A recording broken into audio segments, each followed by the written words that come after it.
Donc, le nouveau cours, il est intitulé Projet d'études en comptabilité. Donc, le code 410-2 BEB. C'est un très bon cours. Pourquoi? Parce que à peu près 90%, c'est la pratique et vous allez travailler en groupe. Donc, généralement, vous allez travailler en groupe. Il y a 5 projets. Il y a 5 projets, ou bien ce qu'on appelle dans le cours, on les appelle les 5 scénarios. Donc, il y a scénario 1, scénario B, scénario C, scénario D et enfin scénario E. Tout ça, on va en parler après. Il faut absolument que vous formiez 5 groupes, peu importe le nombre des membres du groupe, ça se peut 2 personnes, 3 personnes, 5 personnes. L'essentiel, c'est que vous m'envoyez la liste de 5 groupes avec les membres qui constituent ces 5 groupes-là. Les cours préalables à ce cours, il y a 2. Il y a la comptabilité 1. Donc, la comptabilité 1, comme vous le savez, il y a à peu près 9 chapitres. Donc, tout ce qui est cadre théorique, l'équation comptable, les principes comptables, l'écriture comptable dans le journal général, les rapports dans les grands livres, les comptes, les CEPAFI, les salaires, etc. Donc, tout ça, vous l'avez déjà vu dans le cours comptabilité 1. L'autre prérequis, c'est le cours de la comptabilité 2 qu'on a déjà terminé, on l'a vu ensemble. On a vu à peu près chapitre 1, c'était cadre théorique. Chapitre 2, c'était l'encaisse. Chapitre 3, c'était stock. Non, créance. Chapitre 4, c'était stock. Chapitre 6, c'était les immobilisations. Chapitre 8, c'était souscription non collective. Et enfin, le chapitre 9, c'était les sociétés par action. Donc, tout ça va vous aider énormément. Ce cours-là, il va vous préparer pour 2 autres cours que vous aurez avec moi, probablement avec moi. C'est le cours Système comptable informatisé 1, c'est-à-dire le logiciel Sage 50, et le cours Système comptable informatisé 2, c'est Acomba X. Okay?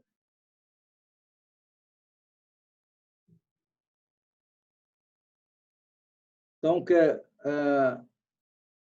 le travail du projet que vous allez faire, malheureusement, vous n'avez pas vu le logiciel Acomba ou Sage avant ce cours-là.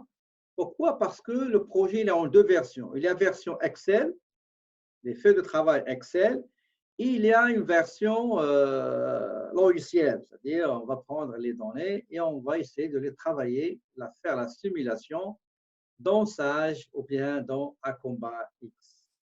Mais pour nous, on va le faire juste avec les feuilles Excel. Allons-y, on va voir un petit peu le contenu. Quelle est la compétence à atteindre dans ce cours? La compétence à atteindre dans ce cours, c'est la même que vous avez vue dans Compta 1 et Compta 2. D'accord? Compta 1 et Compta 2, à peu près. Donc, c'est l'analyse et le traitement des données du cycle comptable. Le cycle comptable, je vous ai déjà déposé, quand on était ensemble dans le cours comptabilité 2, je vous ai déjà déposé une capsule sur le cycle comptable. Donc, les éléments qui composent cette compétence, premièrement, il y a la vérification, le tri, le dépouillement, l'analyse, la vérification, la correction des pièces justificatives, ce qu'on appelle l'information comptable. Deuxième élément, c'est la comptabilisation de ces transactions et ces opérations. ou bien ce qu'on appelle la journalisation. Donc, on journalise, on comptabilise, on enregistre ces opérations au journal général et après, on va reporter dans les grands journaux, les grands livres auxiliaires, clients, fournisseurs, etc. Et on va aussi vérifier le report des soldes de ces grands livres auxiliaires on va vérifier les soldes des grands livres auxiliaires avec le solde du grand livre principal. Après avoir fini la comptabilisation, il faut classer les pièces justificatives. Dans le plan, il n'y a pas beaucoup de choses sur le classement des pièces justificatives, mais je vais vous réserver une demi-heure, une heure, pour vous parler comment gérer tous les documents dans le bureau, dans votre sphère de travail, dans votre poste de travail, qu'ils soient des documents comptables, commerciaux, administratifs, fiscaux, juridiques, etc. Et je vais vous envoyer un manuel, un manuel que j'utilisais quand j'enseignais un cours qu'on appelle gestion documentaire. Je vais vous envoyer ce cours-là, il est hyper intéressant. Et j'ai un autre cours que j'ai fait en anglais, je pourrais même vous l'envoyer, c'est pas grave. Donc, après le classement, il faut, à la fin d'une période, régulariser les informations et les opérations, les transactions déjà enregistrées, ce qu'on appelle la régularisation. Et on va essayer d'utiliser durant ces phases-là ce qu'on appelle un chiffrier. Donc, un chiffrier, c'est un tableau où on va trouver la balance de vérification, une partie des écritures des régularisations de fin de période, ça peut être un mois, ça peut être trimestre, ça peut être une année, etc. Et après, on aura une balance de vérification après régularisation. Et sur la base de cette balance de vérification, bien sûr, il va aussi contenir les écritures de clôture de l'exercice. On peut dégager, établir, éditer, préparer et produire les états financiers, l'état des résultats, le bilan et l'état des capitaux propres. Et après, on va faire ce qu'on appelle l'écriture d'ouverture du nouvel exercice. Généralement, dans la pratique, il y en a des entreprises qui travaillent manuellement avec chiffrier, etc. Et il y en a d'autres qui ne travaillent pas avec l'Excel, ils travaillent avec logiciel. Toutes ces choses-là, toutes ces opérations, ces étapes, vous allez les voir avec moi dans le cours, dans 2 logiciels. À Sage 50, je vais vous montrer comment on fait tout ça automatiquement, pas la peine d'utiliser Excel, ni chiffrier, ni rien du tout. La clôture se fera automatiquement, la réouverture sera établie automatiquement, le report au grand livre automatiquement, la journalisation générale se fait automatiquement. Tout ça, on va le voir dans les prochains cours Acomba X et logiciel Sage 50 édition canadienne. Je vous ai ajouté à la fin une partie qui n'existait pas ici. Je l'ai changé, il y avait, je crois, il y avait révision du plan comptable de l'entreprise et son système comptable. Il y avait une partie, mais puisqu'on ne travaille pas dans le système comptable informatisé, j'ai mis une partie relative à l'interprétation, à la lecture et à l'analyse de l'information financière, c'est-à-dire l'analyse, la lecture, l'interprétation en tant qu'utilisateur des états financiers. Et ce sera un travail à remettre après, je vais vous expliquer tout ça. Donc, on va avancer dans le plan du cours. La première partie, bien, on va appeler ça bloc, d'accord? On va appeler ça comme un bloc. Donc, j'ai reçu une question, quand est-ce qu'on va commencer à travailler en groupe? À partir à partir d'aujourd'hui ou demain, ben, l'essentiel, c'est d'avoir une liste. Envoyez-moi, s'il vous plaît, une liste. Donc, on va continuer. Donc, le bloc 1, ça va concerner les salaires. D'accord? Les salaires et la paie. Comment calculer les salaires, les composantes, les éléments d'un salaire brut. Comment calculer aussi le montant des salaires bruts avec les heures de travail, les heures régulières ou normales, les heures supplémentaires majorées à 50%, les heures supplémentaires majorées à 100%. Et on va voir quelles sont les retenues à la source ou bien les déductions à la source, RAS ou bien les DAS, qu'on va opérer sur le salaire brut total. Il s'agit de deux retenues. Retenue fédérale, les composants, c'est généralement c'est assurance emploi et impôt fédéral.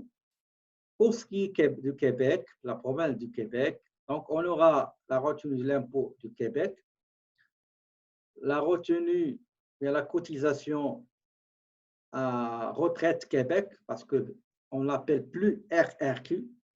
Avant, on l'appelait Régime de rente du Québec. Régime de rente du Québec. On a changé le nom, ça fait presque 3 ans.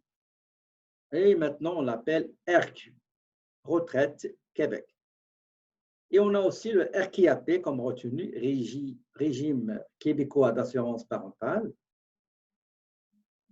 Après le calcul, ça va venir la comptabilisation des charges sociales, c'est-à-dire la contribution de l'employeur et aussi le salaire, et la comptabilisation des retenues à la source à remettre, ce qu'on appelle les remises gouvernementales, à remettre au fédéral et au Québec. Je vais vous montrer sur la réalité comment on fait ces déclarations-là. Donc, je vais vous amener dans les portails de Revenu Canada et aussi Revenu Québec avec un cas pratique d'un demi-client et on va essayer de faire la déclaration des remises et des retenues faites sur les salaires.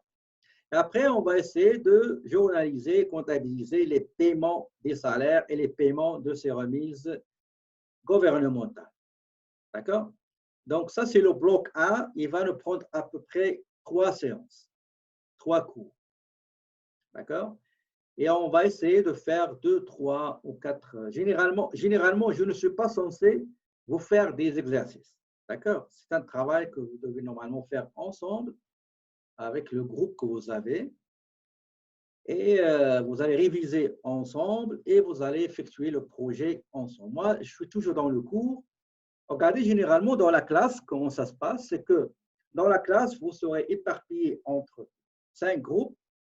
Chaque groupe, il vient dans la classe pour travailler ensemble. Donc, il n'y a pas de cours, il n'y a pas un cours magistral qu'on va donner, mais c'est juste la supervision, le soutien, l'appui, réponse à vos questions pour que votre projet avance. Et vous serez éclairé sur les points à réaliser durant le projet. Donc, généralement, je ne suis pas censé de vous donner des cours, mais je vais essayer de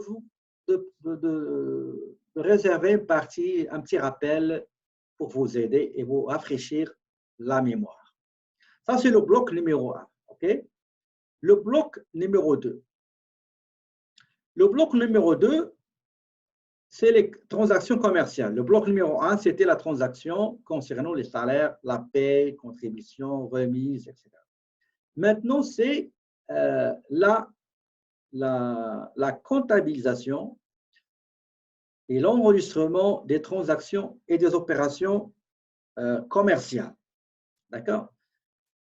Dans le cycle comptable, donc, comme vous voyez ici, il y a à peu près 7 séances.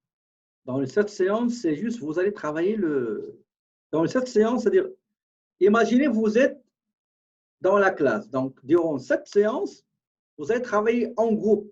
Et moi, je suis dans le Zoom, dans la classe virtuelle. J'attends vos questions, je vais vous cadrer, vous encadrer, etc. Mais vous, il faut que vous constituez des groupes et vous allez travailler dans Zoom. C'est préférable. On n'est pas dans la classe présentielle physique, mais on est dans une classe virtuelle. Essayez de travailler entre vous ensemble. Et moi, je suis toujours là, disponible durant les séances, 1 heure jusqu'à 16h30 ou 17h, si vous le désirez. Ça ne me dérange pas. Donc, le bloc 2, ça constitue la comptabilisation des transactions commerciales et ça va toucher les journaux, ça va toucher les journaux, bien sûr, des ventes, des achats, encaissements, décaissements, les grands livres qui sont auxiliaires au général, et aussi la régularisation au moment où on va travailler avec le chiffrier. Tout ça, ça va nous amener à voir les comptes de clôture. On va ajouter à tout ça le rapprochement bancaire. Je crois qu'on a déjà vu le rapprochement bancaire. Vous étiez bien, sincèrement, durant l'examen, tout le monde a eu la bonne note. Donc, le rapprochement bancaire, c'est très facile. Donc, on va essayer de faire un petit rappel avec un petit exercice pour vous aider à travailler la simulation qui sera attribuée à chaque groupe des 5 groupes formés. Bloc numéro 3. Le bloc numéro 3, c'est la phase finale. Une fois que vous avez préparé le chiffrier avec balance de vérification avant régularisation, vous allez insérer les régularisations dans le chiffrier et après, on aura la balance générale après régularisation. Cette balance de vérification, cette balance générale après régularisation, elle va nous permettre de préparer et produire l'état des résultats, le bilan et l'état des capitaux propres. Le dernier bloc, ce sera comment comprendre les états financiers, comment analyser les états financiers, comment lire les états financiers d'une manière générale. On ne va pas approfondir les choses, mais c'est juste les grandes notions. Quelles sont les choses importantes pour lesquelles il faut donner plus d'attention? Quelles sont les rubriques, les postes, les composantes dans les états financiers? Et bien sûr, quand on dit état financier, on dit l'information financière qu'on va analyser, évaluer, interpréter, lire, etc. et faire des interprétations. Ça, c'est les 4 blocs qu'on va voir. Maintenant, en ce qui concerne les examens. Pour l'évaluation, le premier bloc, vous aurez un examen intra numéro 1 qui va porter sur la paie. D'accord? Donc, qui va porter sur la paie. D'ici là, on va essayer de voir. Généralement, sur la base des éléments que vous avez dans le projet, vous allez faire la paie. Les personnels, il y a, je crois, 3 ou 2 employés dans la simulation et vous allez essayer de faire la paie.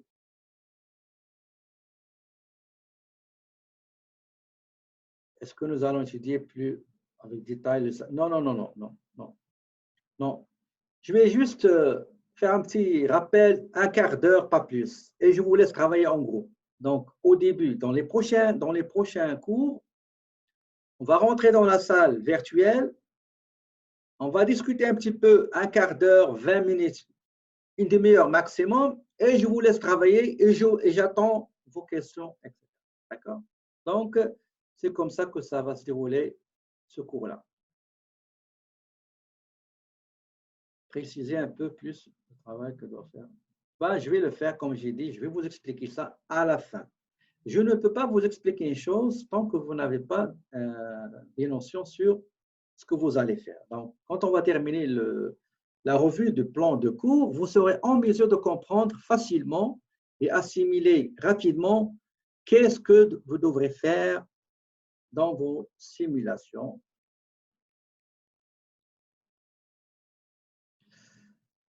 Ça, c'est la première évaluation. Il sera pondéré à 30%. D'accord? Donc, sera faite après les 3 cours. On va faire une simulation. On va faire, pardon, un examen intra numéro 1. Donc, deuxième travail.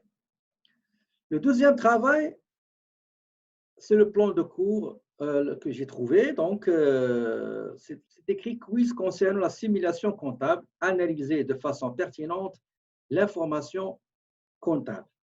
OK? Analyser de façon pertinente l'information comptable. Cette partie-là, je vais la laisser en dernier. Ça sera la dernière chose qu'on va faire. OK? Ça sera la dernière chose qu'on va faire. Pourquoi? Parce que analyser, interpréter, lire l'information financière, ça suppose que vous avez déjà terminé votre travail et vous avez déjà produit des états financiers pour que vous puissiez effectuer sur ces états financiers vos analyses, vos interprétations, etc., vos lectures, etc. D'accord? Donc, on va laisser cette partie-là à la fin. D'accord? L'épreuve finale sera votre travail. Donc, votre travail qui doit être remis en version papier, deux versions, version papier et aussi version électronique à travers le support que je vais vous montrer tout à l'heure, le fichier Excel qui va contenir beaucoup de supports sur lesquels vous allez travailler. D'accord? Donc, je répète, le premier examen intra sera porté sur le premier bloc qui est la paie. Donc, vous allez faire la paie, calcul de la paie, fiche de paie, la comptabilisation de la paie et la comptabilisation aussi des remises gouvernementales et des paiements des salariés. Okay?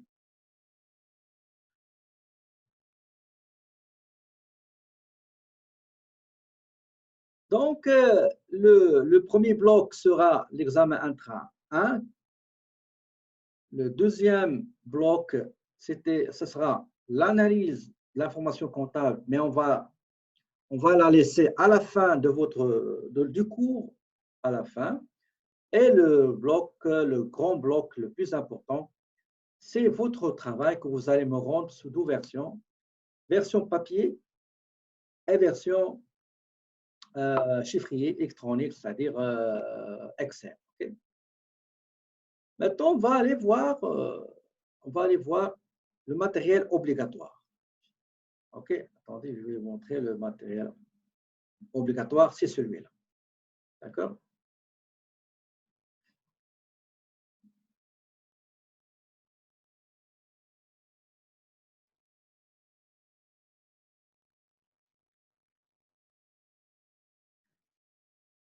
Ça, c'est le matériel obligatoire.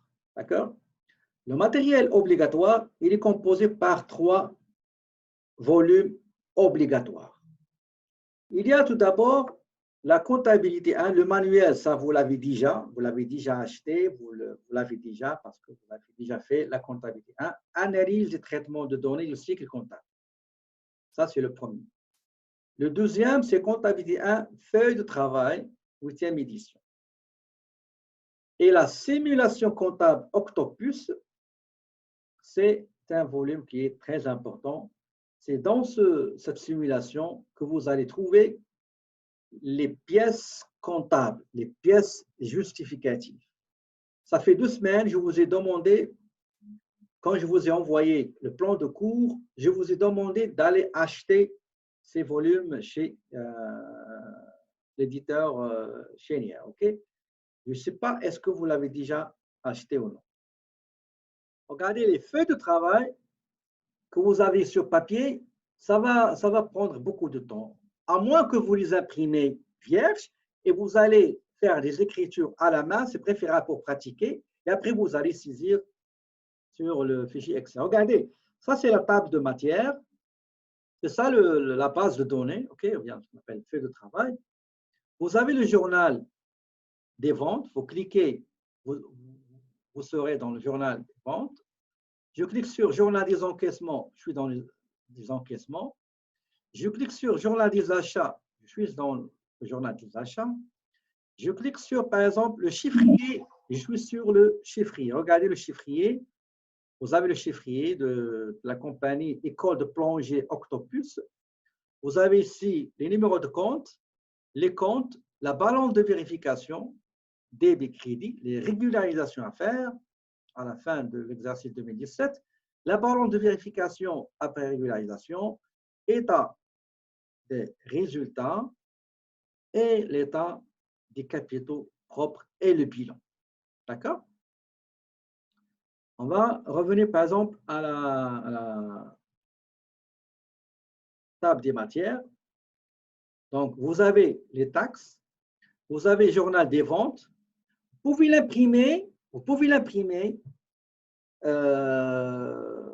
enregistrer la transaction bien l'écriture comptable à la main et saisir sur le fichier Excel. Sinon, si vous êtes conscient, ben, vous pouvez saisir automatiquement directement dans les documents comptables. Donc, on a journal des ventes, vous avez journal des encaissements, vous avez journal des achats, vous avez journal des décaissements, vous avez le grand livre auxiliaire des clients, vous avez 3 clients, centre plein air des Laurentides, centre touristique du Courdon, club performance, école plongée Sauvé. Vous avez aussi le grand livre auxiliaire des fournisseurs. Nous avons pas mal de fournisseurs, Aqua Pro, Atlantic Dive Inc., Dive Sub Canada Inc., Fourniture de bureau Saint-Jérôme et enfin Garage Gauthier et la boutique de la plongée. Nous avons le grand livre ici avec le numéro de compte, c'est la banque, l'encaisse, client, TPS à recevoir, TVQ à recevoir, etc. D'accord? Vous avez aussi les listes des clients et liste des fournisseurs avec un total. Ce total-là, il faut le rapprocher avec le total des grands livres auxiliaires. D'accord? Vous avez aussi le chiffrier, l'élément le plus important, l'élément moteur de tout ce travail-là, c'est le chiffrier. Vous avez le journal général, état de résultats, état des capitaux propres, le bilan, la balance de vérification après clôture. Vous avez le rapprochement bancaire qu'on a fait ensemble dans le cours comptabilité, comptabilité 2. D'accord? Quand on a fait le chapitre, je crois le chapitre 2, gestion de l'encaisse. Je répète parce qu'il y a d'autres qui m'ont dit, je répète, c'est pas grave. Donc, j'imprime la table.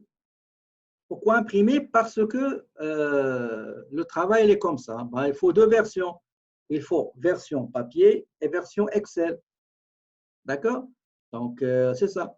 Donc, le travail demande 2 versions, papier et Excel, s'il vous plaît. D'accord? Donc, il y a table de matière imprimée, taxe imprimée, journal. Il ne faut pas oublier une chose, c'est que tous les examens que vous faites, ils sont remis à la direction de la formation continue.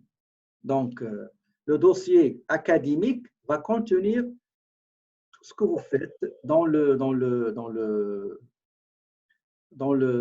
les examens et aussi la correction sur papier, ça justifie la note. Donc, comme vous voyez ici, tout ça, c'est les feuilles de travail. Donc, vous avez journal des encaissements, des achats, auxiliaires, etc. etc. Okay? Donc, tout ça, c'est le support de travail avec quoi vous allez travailler. Euh, autre chose, ça parle, je vais juste vous montrer une chose.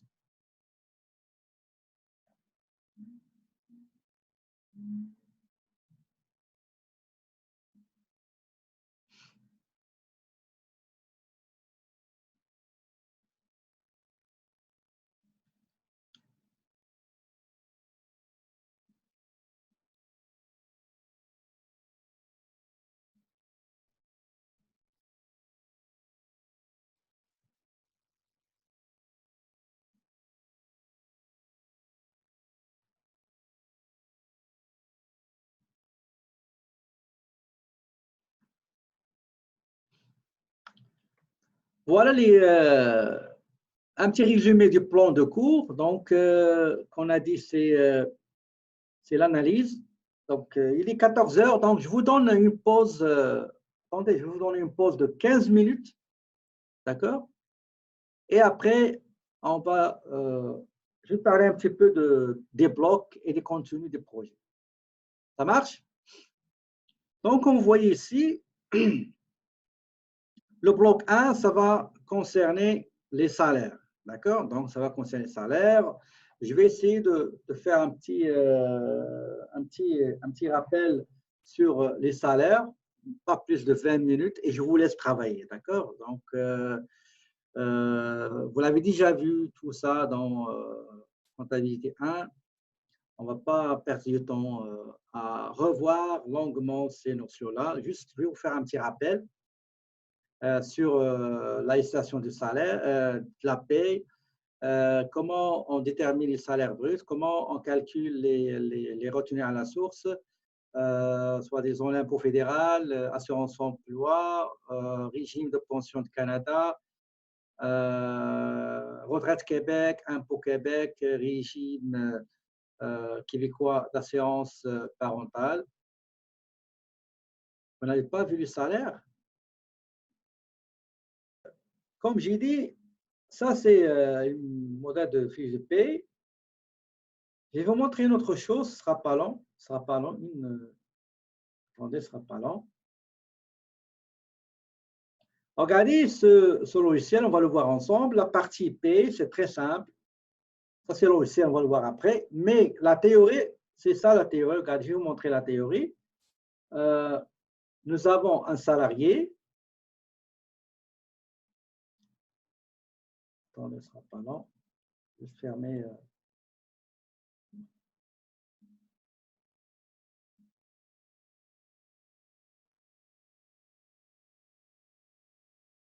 Donc, nous avons un salarié. Je vais vous donner des informations sur trois salariés.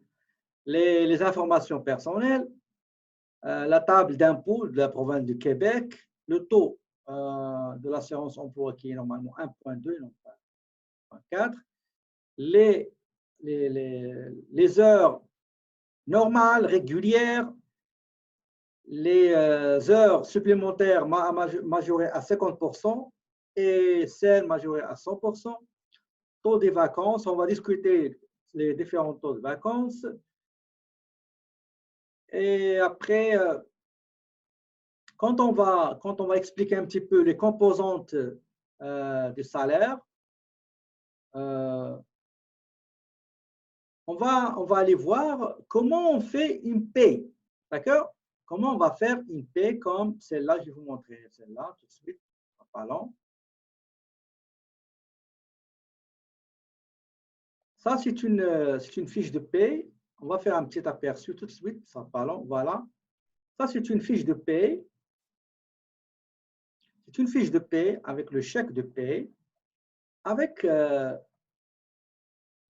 comment dirais-je,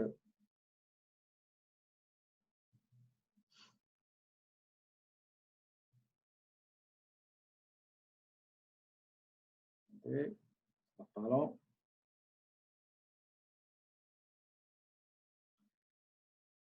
Donc, ça, c'est ça ce qu'on va voir. Quelles sont les composantes du salaire brut qui sont ici, avec les heures régulières, normales, supplémentaires, majorées à 50%, 2 majorées à 100%, les vacances acquises et dues, les heures travaillées et le taux horaire par heure.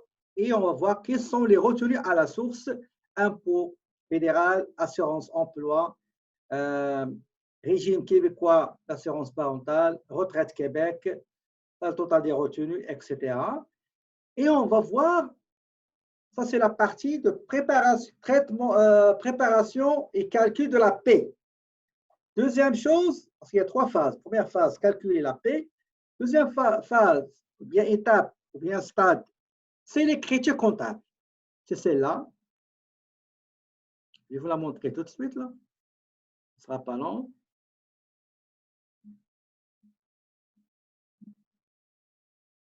Ben, c'est ça l'écriture qu'on va faire ensemble et que vous allez faire dans votre projet d'études en comptabilité. Donc, on a à gauche, vous avez tout ce qui est charges, les charges sociales. Il y a les salaires, il y a la contribution du patron, de l'employeur, la contribution, ce qu'on appelle contribution patron, parce qu'il y a contribution salariale, on prélève sur le salaire du salarié, et aussi la contribution de l'employeur qu'on appelle la contribution, bien les cotisations patronales. Donc, les cotisations patronales, on a assurance emploi qui est 1,68%. L'employé, c'est 1,20. C'est le plus bas au Canada.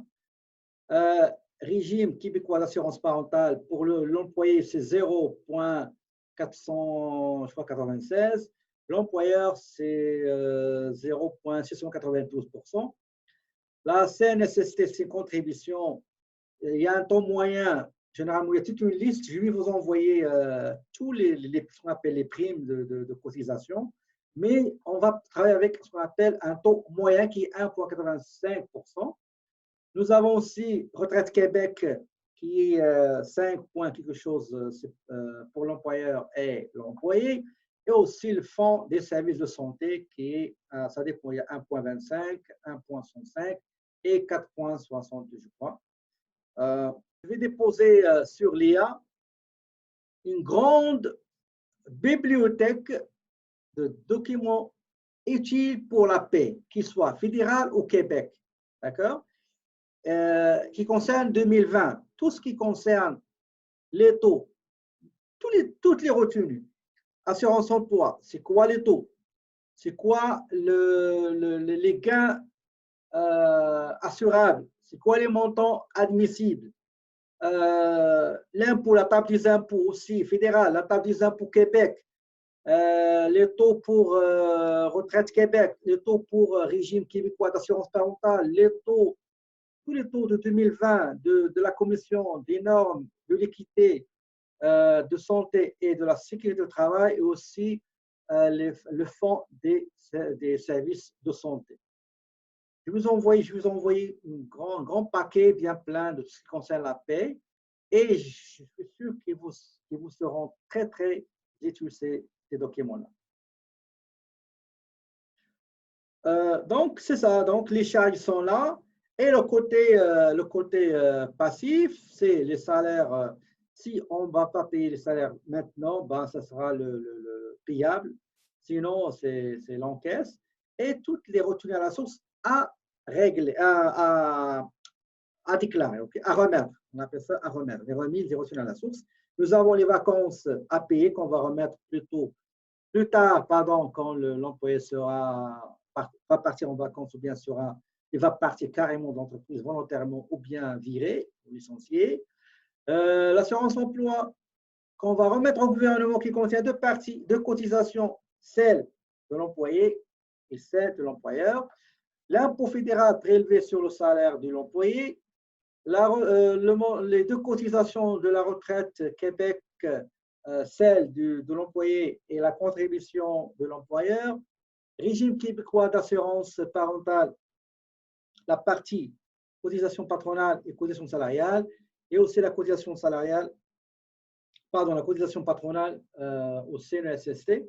Donc, c'est ça. La dernière chose à faire, c'est l'enregistrement des paiements. Tout ce qui est payable, une fois on va le payer, on va voir quelles sont les fréquences de déclaration des salaires mensuel, trimestriel, semestriel, parfois 2 fois par mois, parfois 4 fois par mois, etc.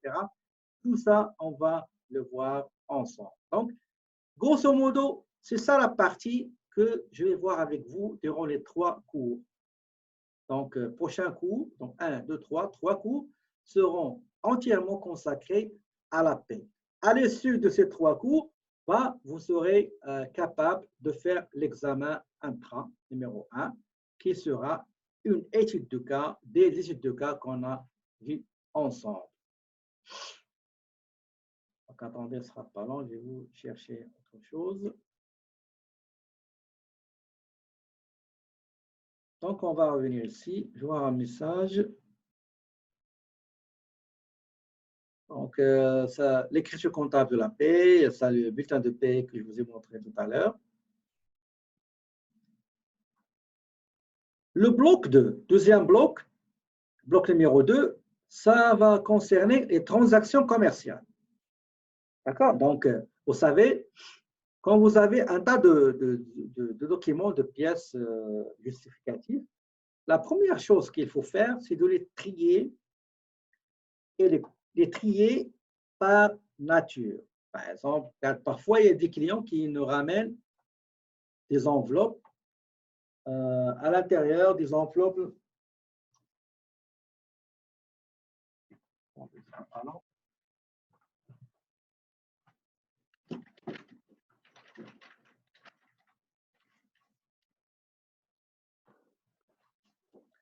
Parfois, on reçoit des enveloppes comme cette enveloppe-là, par exemple, et à l'intérieur, il y a des pièces comptables.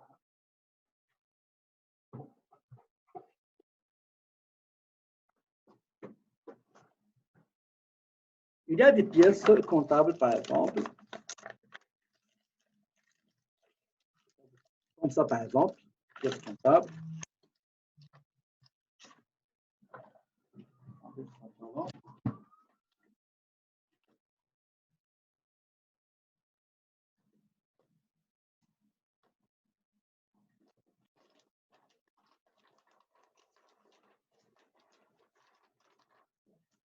Des enveloppes, par exemple, où il y a des documents, des pièces justificatives, okay? Des pièces justificatives.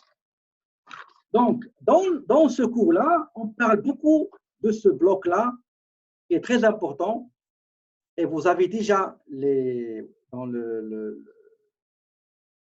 la simulation comptable papier, vous allez voir que vous avez des pièces justificatives détachables. La première chose qu'il faut faire, c'est qu'il faut les trier par nature. Par exemple, les factures de téléphone ici, les factures de déplacement ici, les factures achat ici, les bulletins de paie ici, les factures carburant ici. Donc, par nature. OK? Je prends un bloc, par exemple, de carburant. Ça, c'est un bloc homogène qui contient uniquement les factures carburant. Je dois les classer par ordre chronologique, par date. Je prends les factures fournisseurs de bureau. On reçoit tout mélangé, mais on va essayer de les dispatcher selon un bloc homogène. Ça, c'est, par exemple, on a 20 factures carburant, on a 10 factures fournisseurs de bureau, on a 5 factures téléphone, etc. On les a triées. Maintenant, il faut les vérifier. Regardez dans le cours, je crois que vous l'avez déjà vu aussi dans le contacté 1, il faut faire ce qu'on appelle la vérification arithmétique. C'est quoi la vérification arithmétique? C'est que je vais prendre les factures et je vais vérifier est-ce qu'ils sont corrects dans la totalisation des montants. Est-ce que le TPS-TV il est correct? Est-ce que les sous-totaux sont corrects? Est-ce que le total général ou global il est correct? Dans la simulation, il y a des pièces comptables, des pièces justificatives, pardon, qui contiennent des montants erronés. Et c'est à vous de les détecter et de les corriger, sauf un seul document où il n'y a aucune erreur, c'est le relevé bancaire. Retenez bien ce que je suis en train de vous dire. Les pièces justificatives que vous allez trouver dans la simulation papier Octopus, vous allez détacher, vous allez trier. Vous allez faire après ce qu'on appelle le contrôle arithmétique. Les auditeurs externes, quand ils viennent, ou bien les vérificateurs externes, quand ils viennent dans une mission de vérification externe, parmi les contrôles qu'ils font, c'est le contrôle arithmétique. Okay? Il ne prend pas les documents argent sur comptant, comme on dit, mais il vérifie total de grands livres, total de grands livres général, auxiliaires, journal, etc. Vous allez faire la même chose. Vous allez prendre les pièces justificatives et vous allez vérifier le calcul. Est-ce que le calcul a été correctement fait, effectué et réalisé, ce qu'on appelle le contrôle arithmétique. D'accord? Donc, et c'est ça ce qu'on fait généralement quand on reçoit les pièces, on les vérifie, on fait une vérification arithmétique. Donc, je reviens aux pièces justificatives que vous avez trouvées dans le Octopus. Il y a des erreurs. Elles sont là exprès pour vous aider à les détecter, à apprendre comment détecter les erreurs et comment les corriger. Sauf un seul document, c'est le relevé bancaire qui ne contient aucune erreur. D'accord?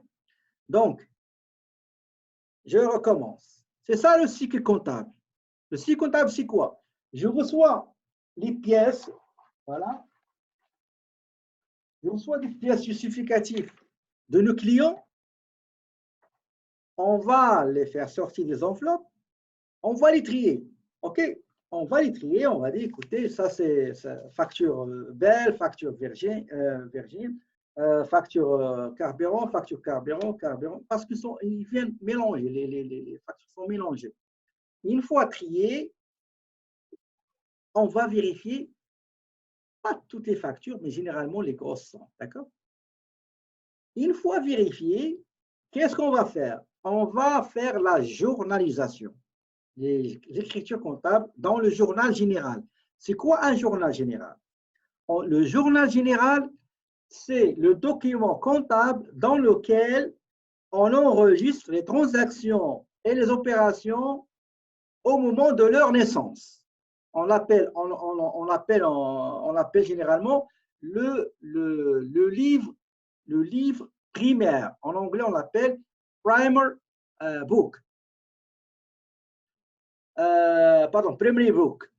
Pour ce qui est grand livre, quand je vais comptabiliser dans le journal général, je dois prendre chaque compte et le montant de chaque, parce que dans une écriture, dans le journal général, vous pouvez minimum 2 comptes. OK? Par exemple, achat de carburant. Vous avez achat, TPS, TVQ, et vous avez le mode de paiement, comptant ou plus tard. Donc ici, j'ai 4 comptes. Je prends le montant, dans le journal général, j'ai 4 comptes. Je prends chaque montant, je vais l'affecter, le reporter dans son propre compte, le compte T, c'est le grand livre. D'accord? Le grand livre, on appelle ça le secondary book, le livre secondaire. Le grand livre, d'une manière simple et facile, c'est l'historique des transactions relatives à un seul compte. Si vous prenez par exemple le grand livre de la banque, vous allez voir toutes les transactions financières passées au sein du compte bancaire, ou bien enregistrées dans le système relatif, le compte banque. C'est ça ce qu'on appelle le grand livre. Donc, le tri, la vérification, l'enregistrement ou bien la comptabilisation dans le journal général, le report vers le grand livre. Et après, je dois prendre ces documents que je ne vais pas les laisser éparpillés ici au bureau, non. Je dois les ranger, je dois les classer. On prend les... Attendez, je vais vous montrer comment on fait ça. Attendez, ça va pas long.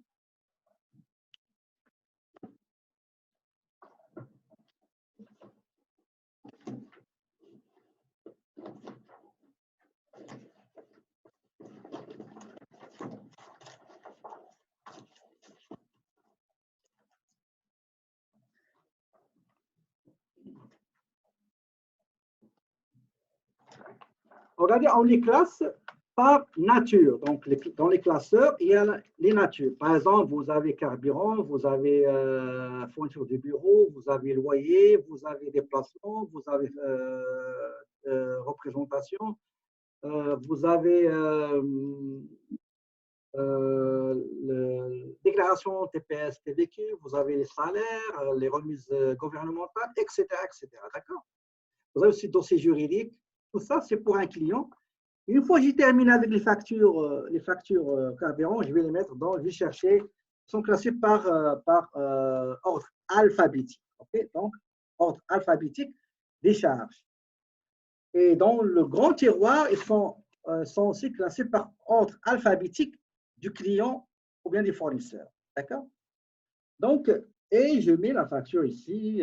Si je reçois, par exemple, aujourd'hui, le 21 mai, par exemple, je vais télécharger le relevé bancaire d'avril, mai, etc. Ben, je vais les imprimer 1, 2, 3, 4 et je vais les classer par ordre chronologique dans le classeur de la banque. Okay? Donc, j'ai trié, j'ai vérifié, j'ai comptabilisé, j'ai archivé, j'ai classé et après, je vais faire mon chiffrier. Après ça, à la fin d'une période, je vais faire ce qu'on appelle les régularisations. Dans la simulation, vous avez novembre et décembre. Fin décembre, on va faire les écritures de fin de période, bien de fin d'année. Ce qui concerne les charges payées d'avance, les produits perçus d'avance, les amortissements, etc., etc. Une fois que j'ai terminé la régularisation, dans le chiffrier, j'ai la balance de vérification, j'ai les régularisations, après j'ai la balance après régularisation, et à partir de la balance de vérification après régularisation, je peux produire, éditer, préparer mes états financiers après régularisation. Et à ce moment-là, la dernière étape, ce sera les écritures de fermeture ou de clôture de l'exercice. Pour le bloc 1 concernant le salaire, dans les prochains cours, je vais vous montrer comment on fait les déclarations réellement sur le portail, les deux portails de Agence Revenu Canada et Revenu Québec pour voir effectivement comment ça se déroule. Et comme ça, vous allez être familier, vous serez familiarisé avec ce qui se passe sur le terrain. Et si jamais vous allez trouver un travail, ben, vous n'aurez aucun souci, aucun problème pour réaliser les tâches des remises gouvernementales. Et aussi, ce que je viens de vous expliquer, trier les pièces justificatives, vérification arithmétique des pièces justificatives, comptabilisation, journalisation, report au grand livre, classement, chiffrier, régularisation, état financier, fermeture, etc. Donc, on va continuer. C'est le cycle comptable. Le chiffrier, regardez le chiffrier, comme je vous l'ai montré tout à l'heure. Donc, cette partie-là, ça concerne la balance de vérification. Donc, c'est une liste de tous les comptes avec les soldes débit ou crédit. D'accord? Par contre, la balance de vérification, en tant que balance de vérification, vous aurez numéro de compte, l'intitulé, numéro de compte, l'intitulé de compte, solde début, période, débit, crédit, mouvement de la période, débit, crédit, et solde, fin période, débit au crédit. D'accord?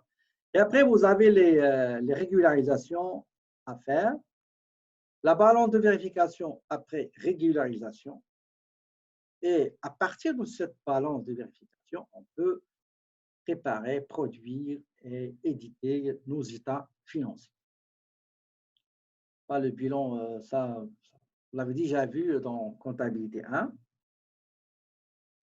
Cette partie-là est très importante. Il ne suffit pas juste de préparer un bilan.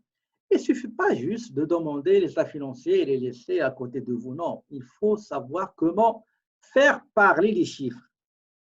Regardez le monsieur, qu'est-ce qu'il a dit? Il a dit être capable de lire parfaitement un bilan, les états financiers, un flux de trésorerie, c'est l'une des qualifications les plus importantes d'un entrepreneur.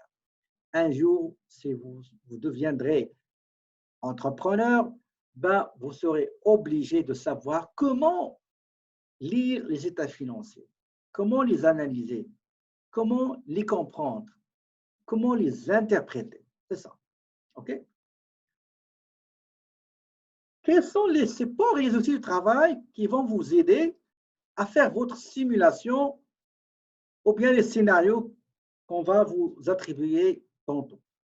Donc, vous aurez besoin de votre manuel que vous avez en comptabilité 1, analyse et traitement des données du cycle comptable. Vous avez besoin du même manuel, mais cette fois-ci avec les feuilles de travail. Et enfin, la simulation comptable Octopus, version papier, pour détacher les pièces justificatives et les corriger. La simulation est très, très utile.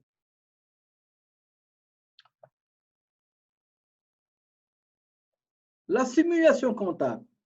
La simulation comptable va contenir journal des ventes, journal des encaissements, journal des achats, journal des décaissements, les grands livres auxiliaires des clients, des fournisseurs, la liste des fournisseurs et des clients, le chiffrier qu'on a vu tout à l'heure, le journal général, l'état des résultats, l'état des capitaux propres, le bilan, la balance de vérification de clôture et le rapprochement bancaire. D'accord? Maintenant, quelles sont les étapes nécessaires pour réaliser votre projet d'études en comptabilité, sur la base, bien sûr, de scénario qui vous sera affecté. J'ai résumé ça à peu près en 4 ou 5 étapes. La première étape, c'est la préparation des documents. Comme j'ai dit, j'ai un paquet de pièces comptables, pardon, des pièces justificatives. Je dois préparer ces documents sur lesquels je vais travailler. Donc, la première chose, c'est que je dois les classer, je dois les trier par nature. D'accord? Attendez, je vais ajouter ça. Tout d'abord, c'est trier les pièces. Ça, ce n'est pas dit dans la simulation. Directement, ils ont dit classement. Donc, trier les pièces justificatives selon leur nature. C'est très important. Si un client vous ramène un tas de factures, un pack de factures mélangées, ben, il faut les trier tout d'abord et les séparer selon leur nature, comme je vous ai dit et montré tantôt. D'accord? Donc, je trie les pièces justificatives. Après, je dois les classer selon un ordre chronologique. Par exemple, j'ai trié beaucoup de factures. À la fin, j'ai 5 factures de carburant, des factures de déplacement et représentation, 30 factures fourniture de bureau, 5 factures d'assurance, etc. Dans chaque lot homogène, je dois les classer par ordre chronologique, par date. Okay? Par date. Parce que dans la comptabilité, vous savez, il faut saisir ça par ordre chronologique. Sauf qu'il y a des logiciels, peu importe la date que vous entrez, c'est lui qui va affecter automatiquement la date à l'écriture que vous allez faire. Mais le numéro des journaux seront un petit peu pas corrects. Pourquoi? Parce que si vous commencez par la facture de 28 avril, ben, je vais vous donner le numéro de journal G1. Vous allez saisir, par exemple, facture de carburant du 5 avril. Ben, il va lui donner, par exemple, numéro du journal 10. Donc, il y a une incohérence. D'accord? Donc, une fois j'ai classé chronologiquement, je dois vérifier arithmétiquement, la vérification arithmétique. Ça veut dire que je dois revoir est-ce que le calcul a été correctement effectué, le TPS, TVQ, sous-toto, total général, etc. Quantité multipliée par prix unitaire, tout ça, vous pouvez le vérifier. Ben, s'il y a des erreurs, on doit les corriger. Dans la simulation, il y a un seul document qui ne comporte aucune anomalie, aucune erreur, c'est le relevé bancaire. Étape numéro 2, la comptabilisation des pièces justificatives. les ventes dans le journal des ventes, les encaissements reçus des fournisseurs dans le journal des encaissements, le journal des achats auprès des fournisseurs dans le journal des fournisseurs, les reports de toutes ces écritures journalisées dans leur en livre approprié, avec vérification des totaux débit crédit. On dresse une liste des clients et des fournisseurs tout en vérifiant les totaux qui existent dans la liste avec les grands livres appropriés. Et aussi, on va tout reporter vers le chiffrier, donc qui comporte le numéro de compte, intitulé, balance de vérification débit-crédit, régularisation débit-crédit, balance vérification après régularisation débit-crédit, état de résultat, bilan avec état des capitaux propres. Troisième étape, c'est les régularisations. On doit comptabiliser les régulations dans le journal général.